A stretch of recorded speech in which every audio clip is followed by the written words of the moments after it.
And later on, if you are talibul ilm, a student of knowledge, then you have the same methodology. You first of all need to correct yourself, your intentions, your methodology, how you behave with your books, how you behave with the classroom, how you behave with the teacher, and how you behave with the institution, and how you behave with knowledge in general. And then you must improve on that.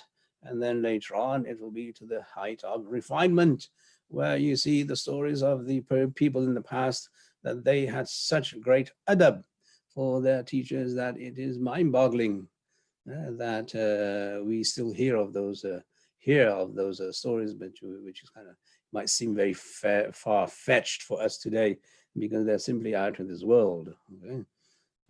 So Abdullah ibn Abbas, radiallahu anhuma, for instance, had students, and if he was inside his tent, the students would not announce that they're waiting outside. And sometimes they would wait for hours outside the tent until Ibn Abbas would come out, and then Ibn Abbas would say, "Why have you been waiting here for so long? You should have just told me you're here. I would have come out." And they said, "No, this is against the adab." So this is now adab in terms of learning your deen, understanding your deen, and adab at this level now becomes refinement and pure. Okay? So in this chapter, Kitab al-Adab, adab is where you start, and adab is where you finish. Okay?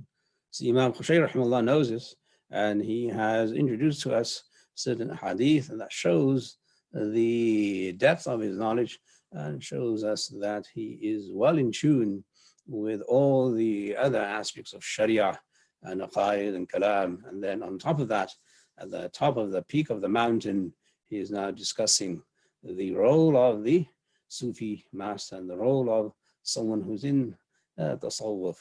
You cannot be in tasawwuf, or you cannot claim to be in tasawwuf if you are engaging in haram. That is a no-no. So it doesn't matter how many tasbih, misbah, and all of these rosaries, beads you break while you do dhikr. If you engage in haram, you're not on the path of Islam, never mind being on the path of tasawwuf and suluk and towards Jannah and towards Allah. So that's a no-brainer. Okay? So Muslims must appreciate that as much as there is intellectual entertainment with the works and the words of Sufis, people get excited when they hear that a certain person who knows the Tasawwuf is coming, and he's speaking and he's going to give a lecture, and they go there just for intellectual entertainment. It's like having your favorite ice cream, and you go there and you enjoy the ice cream, and that's the end of it. That's not tasawwuf. Tasawwuf is built on Allah subhanahu wa ta'ala's sharia, the Prophet sallallahu alaihi wasallam's behavior. Then on top of that, you have refinement.